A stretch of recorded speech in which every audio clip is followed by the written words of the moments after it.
வணக்கங்க. நம்ம கருத்தடைக்காக நம்ம ஏரியால இருந்து ஒரு சமூக பெண் நாய வந்து ஏபிசி சென்டருக்கு அனுப்பி வச்சோம். அவ ஒரு வாரம் கழிச்சு ரிட்டர்ன் வரும்போது ஒரு உயிர்கொல்லி தொற்றுனால பாதிக்கப்பட்டு இருந்தா. ஒரு வாரமா எங்க கண்ணுக்கும் தென்படல. அவள நாங்க டெய்லி தேடிட்டு அந்த 7வது நாள் 8வது நாள் பார்க்கும்போது ரோடுல சைடுலயே பேப்பரோட பேப்பரா மெலிஞ்சு போய் இறக்குற மாரி இருந்தாங்க. இன்னும் ஒரு 24 மணி நேரம் 12 மணி நேரம் தாங்கியிருப்பாளான்னு கூட தெரியலங்க. நிக்க முடியல. தூக்கி நிக்க வச்சா நிக்க முடியல. அவளுக்கு என்னதான் ஆச்சு? இது வந்து ஒரு விழிப்புணர்வு வீடியோங்க. உங்களுக்கு அவளுக்கு என்ன ஆச்சு? அவளால நிக்க முடிஞ்சதா பின்னாடி? அதுக்கப்புறம் அவளுடைய வாழ்க்கையில அவ உயிரோட எத்தன நாள் இருந்தா? அப்படிங்கிறத பற்றியான வீடியோ தாங்க இது.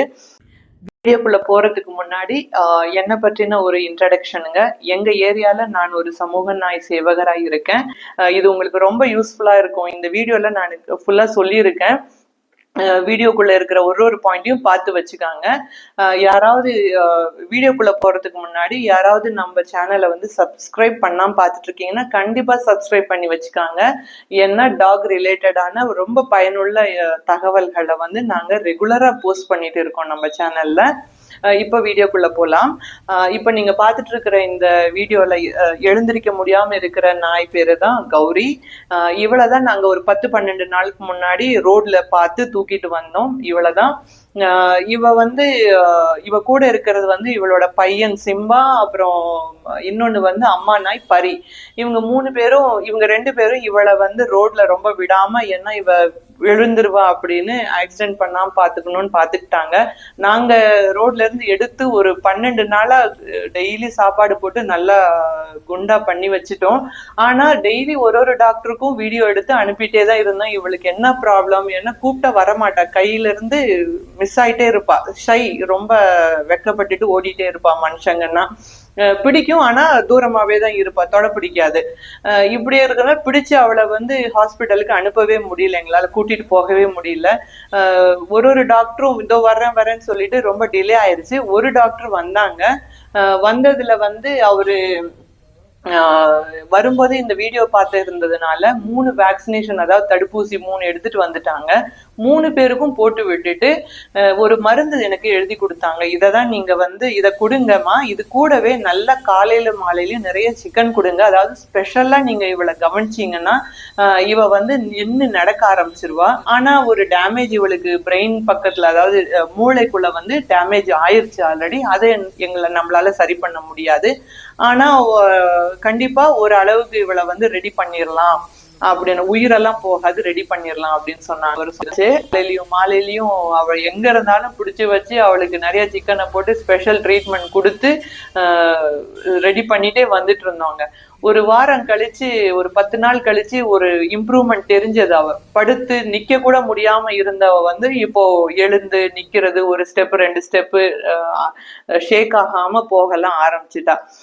அதுக்கப்புறம் இது என்ன ரேபிஸா டாக்டர், அதாவது வெறிநாய் தொற்றா அப்படின்னு கேட்டதுக்கு, என்னம்மா நீ வந்து நாய்களுக்கு சேவை பண்ற, உனக்கு கண்டிப்பா வந்து இத பத்தி எல்லாம் தெரிஞ்சிருக்கணும், சிம்டம்ஸ், அதாவது அறிகுறிகள் எந்தெந்த நோய்க்கு அப்படின்னு தெரிஞ்சுக்கோ அப்படின்னு சொல்லிட்டு, இது ரேபிஸ் இல்ல, இது பேரு கெனைன் டிஸ்டம்பர், அதாவது வலிப்பு நோய் தமிழ்ல சொல்லுவாங்கங்க. இது வந்து ரேபிஸ்க்கும் இதுக்கும் நிறைய அறிகுறிகள், ஒரு 4-5 அறிகுறிகள் வித்தியாசமா தான் இருக்கும், தெரிஞ்சு வச்சுக்கோ அப்படின்னு சொல்லிட்டு என்னை நோட் பண்ண சொல்லிட்டாங்க. நீ வந்து கண்ணுல, அப்புறம் மூக்குல வந்து கண்ணுல தண்ணி வந்துட்டு மூக்குல சளி மாதிரி வர்றது, அப்புறம் மூக்கெல்லாம் வறண்டு போறது, கண்ணும் வறண்டு போறது, இது கூடவே பாதம் வந்து தோலெல்லாம் வரன்னு ஆயிரும். இந்த 3மே வந்து டிஸ்டம்பருடைய அறிகுறிகள்மா. ஆனா இதெல்லாம் வர்றதுக்கு முன்னாடியே ஜுரம்ங்கிறது வந்து விட்டு விட்டு வரும். ஜுரம் கண்டினியூஸா இருக்காது. ஒரு நாள் இருக்கும், ஒரு நாள் இருக்காது. சோர்வும் இருக்கும், சாப்பிட்டு இருக்கவும் மாட்டாங்க. இதே ரேபிஸ்ல வந்து இந்த மாதிரி ஜுரம் விட்டு விட்டெல்லாம் வராதுங்க. அதுக்கு அறிகுறி தெரியும் போதே போய் எல்லாரையும் கடிக்க ஆரம்பிச்சிருப்பாங்க. அது உயிர் உள்ளது உயிரற்றது எல்லாத்தையும் கடிச்சிட்டு இருப்பாங்க. ஒரு அக்ரஷனா இருப்பாங்க, கொஞ்சம் ஃபாஸ்டா ஓடி போய் இதை கடிக்கிறது அதை கடிக்கிறது, உங்களுக்கே புரிஞ்சிடும் அந்த நடவடிக்கையிலேயே இது வித்தியாசமா இருக்குன்னு. இது வந்து என்னன்னா விட்டு விட்டு ஜுரம் வர டைம்லயே நம்ம ஹாஸ்பிட்டல் கூட்டிட்டு போயிட்டா காப்பாத்திரலாம். இப்ப அதுக்கு அடுத்த ஸ்டேஜ் தான் இந்த கண்ணுல தண்ணி வர்றது, மூக்குல சளி வர்றது, அப்புறம் வறண்டு போறது. உங்களுக்கு பார்த்தாவே புரியுங்க, போட்டோல பாருங்க புரியும் உங்களுக்கு, அப்படியே வறண்டு போய் இருக்கும். அப்புறம் பாதங்கள் எல்லாம் வறண்டு போயிருக்கும். முதுகு தண்டுவடம் எல்லாம் டேமேஜ் ஆக ஆரம்பிச்சதுனால மூளைக்குள்ளேயும் அதாவது டேமேஜ் ஆகுறதுனால அடுத்த ஸ்டேஜ்ல வந்து 3ஆவது ஸ்டேஜ்ல கொஞ்சம் இப்படியே திரும்ப ஆரம்பிச்சிருவாங்க. அப்புறம் இந்த காது இருக்கு இல்லைங்களா, அவங்க காது மேல வந்து டிக் டிக் டிக்குன்னு அந்த தோல் எல்லாம் துடிக்கும். இந்த வெறிநாய் தொற்றுல வந்து இந்த மாதிரிலாம் துடிக்காது. அப்புறம் இந்த வாய் வந்து அப்படியே பட்டு பட்டு பட்டு பட்டுன்னு அடிச்சிட்டு இருப்பாங்க. வெறிநாய் தொற்றுல வந்து நாக்கு வெளியே விட்டுருவாங்க, அவங்களால எச்சி முழுங்க முடியாது. இங்க வந்து டப்பு டப்பு டப்புன்னு அடிப்பாங்க. இவங்களுக்கும் நாக்கு வெளியே வந்துடும், ஆனா டப்பு டப்புன்னு அடிப்பாங்க. இதை வந்து அவங்க படுத்துட்டு இருக்கும்போது கூட நீங்க கவனிச்சுக்கலாம். சோ நீங்க வந்து யாராவது நாய்களுக்கு கூட சேவை பண்ணிட்டு இருக்கீங்க அப்படின்னா கண்டிப்பா நாய்கள் பெட் லவர்ஸ், பெட் டாக்ஸ் வச்சிருக்கிறவங்களும் இதை பத்தி தெரிஞ்சு வச்சுக்காங்க. இன்னும் கூட என்னென்ன சிம்டம் இருக்குன்னு எனக்கு தெரியப்படுத்தலாம் கீழே. இதை வந்து தெரிஞ்சுக்கமா அப்படின்னு சொன்னாங்க. சரிங்க சார் அப்படின்னா, இப்போ வந்து இது அறிகுறிகள் இல்லையா, இப்போ இது எப்படி வருது அப்படிங்கறதையும் எனக்கு எக்ஸ்பிளைன் பண்ணாங்க. அதாவது இங்க கருத்தடை போயிட்டு வந்த இடத்துல வந்து ஆரோக்கியமான சுகாதாரமற்ற இடத்துல இருந்திருக்கலாம் அந்த இடம். அப்படி இல்லைன்னா வேற ஏதாவது நோய் உள்ள இந்த நோய் உள்ள நாய்கள் கிட்ட இருந்து இந்த நாய்க்கு வந்திருக்கலாம் அப்படின்னு சொன்னாங்க. இன்னும் என்ன காரணம் அப்படின்னு சொன்னாங்கன்னா, நம்ம வீட்டுல உள்ள நாய்களுக்கு கூட பாத்திரங்களை வந்து கழுவாம அதுலயே திருப்பி திருப்பி நம்ம சாதம் போட்டோம்னா இந்த கெனைன் டிஸ்டம்பர் வைரஸ் வந்து உயிரோட அங்க உருவாயிருங்க.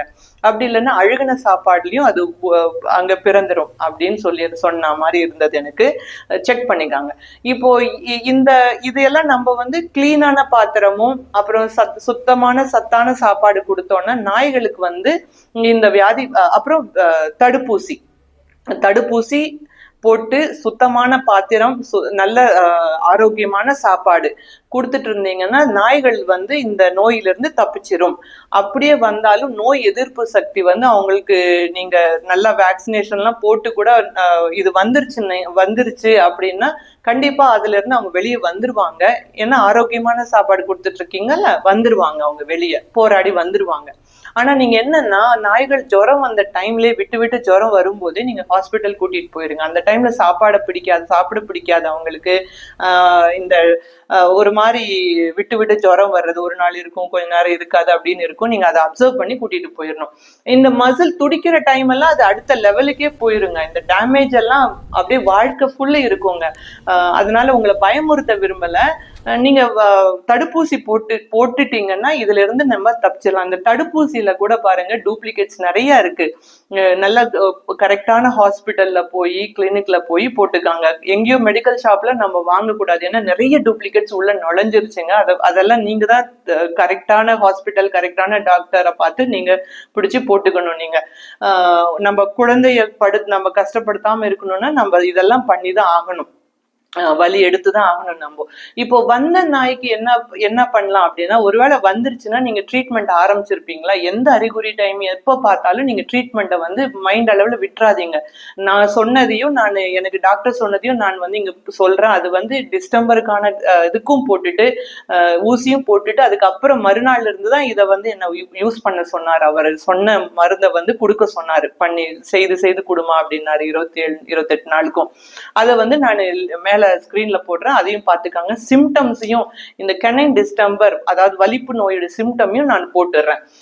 இதுக்கப்புறம் வந்து இந்த நாய்கள் வந்துருச்சு அப்படின்னா நல்ல ஃபுட்டு கொடுக்கணுங்க. மருந்தும் சப்ளிமெண்ட்ஸும் கொடுத்துருவாங்க டாக்டரு. அதுக்கு மேல நீங்க வீட்டுல வந்து அதுக்கு நல்ல ஆரோக்கியமான ஃபுட்டை கொடுத்துட்டே இருங்க. சிக்கன் நிறைய கொடுங்க. சாகாம நம்ம காப்பாத்திரலாம்.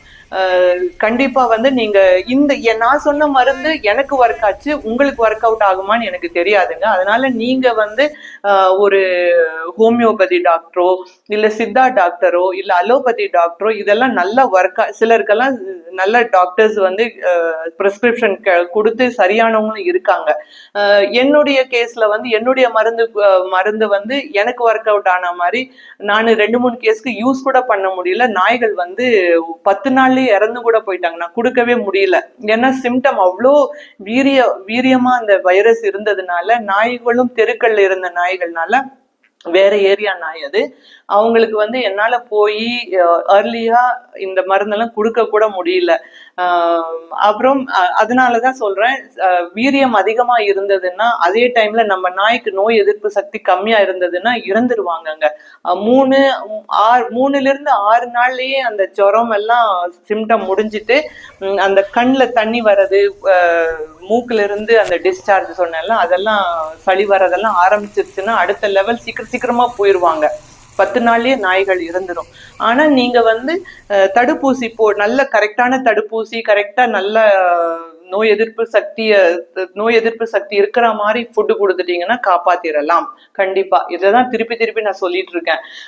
இப்போ வந்து நம்ம வந்த நாய்களுக்கும் இதே மாதிரி மருந்தையும் ஆரம்பிச்சிட்டீங்க, ட்ரீட்மெண்ட் ஆரம்பிச்சிட்டீங்க, நல்ல ஃபுட்டும் கொடுத்துட்டு இருக்கீங்க அப்படின்னா கண்டிப்பா ரொம்ப டேமேஜ்ல இருந்து நம்ம காப்பாத்திரலாங்க.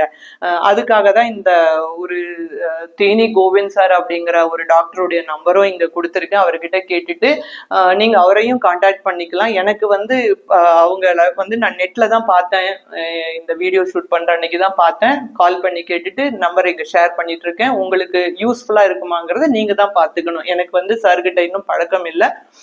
அதே மாதிரி ஹோமியோபதிலையும் அவங்க வந்து சித்தால ட்ரீட் பண்றாங்க. வேற ஹோமியோபதியில கூட நிறைய ட்ரீட்மெண்ட்ஸ் இருக்குன்னு நான் கேள்விப்பட்டேன். அப்புறம் அலோபதிலையும் இருக்கு. ஸோ நீங்க வந்து வந்துருச்சுன்னா ட்ரீட்மெண்ட்டையும் பண்ணுங்க, ஃபுட்டை நல்லா பார்த்துக்காங்க. அதுக்கப்புறம் முடிந்த வரைக்கும் கான்ஃபிடென்ட்டா இருந்து அவங்கள வந்து காப்பாத்துற வழியை பார்க்கலாம். நம்ம நல்ல சுத்தமா வச்சுக்காங்க நாய்களுடைய இடத்த. அப்புறம் வேக்சினேஷனை போட்டுருங்க. கண்டிப்பா நம்ம குழந்தைகள் வந்து நம்ம கூட ரொம்ப நாள் ஆரோக்கியமா இருப்பாங்க. இன்னும் இத பத்தின தடுப்பூசி பற்றின வீடியோவையும் நான் போட்டிருக்கேன். அதை போய் பாருங்க, உங்களுக்கு ரொம்ப யூஸ்ஃபுல்லா இருக்கும். நாய்களை வந்து இந்த வெறி நாய்க்கும் டிஸ்டம்பருக்கும் வித்தியாசம் புரியாம நிறைய பேர் வந்து அடிக்கிறது, துரத்தி விடுறது இதெல்லாம் வேண்டாங்க. இப்போ நான் சொன்ன இந்த வித்தியாச அறிகுறிகளை வச்சு வித்தியாசப்படுத்திக்கிட்டு எந்த நாய்க்கு என்ன ட்ரீட்மெண்ட் வேணும் அப்படிங்கிறத பார்த்துக்காங்க. எந்த நாயும் அடிக்காதீங்க. ட்ரீட்மெண்ட்ல நம்ம சரி பண்ணிடலாம். இந்த டிஸ்டம்பர் துடிச்சிட்டு இருப்பாங்க, அதை வந்து கவனிச்சு நீங்க சரி பண்றத பார்க்கலாம். நம்ம இவ்வளவு நேரம் வீடியோ பார்த்தவங்க அனைவருக்கும் நன்றி. என்னுடைய அடுத்தடுத்த வீடியோக்களையும் பார்த்துட்டு உங்க கமெண்ட்டை தெரியப்படுத்துங்க. நான் எந்த பாயிண்ட்ஸ் விட்டுருந்தாலும் கமெண்ட்ல தெரியப்படுத்துங்க. டாக்டர் கிட்ட கேட்டு எதுவானாலும் கன்சல்ட் பண்ணிக்காங்க. இதையே ஒரு முழு இதுவா கைடன்ஸா எடுத்துக்காதீங்க. கண்டிப்பா டாக்டரை கன்சல்ட் பண்ணுங்க எதுவானாலும். ரொம்ப நன்றிங்க. Take care.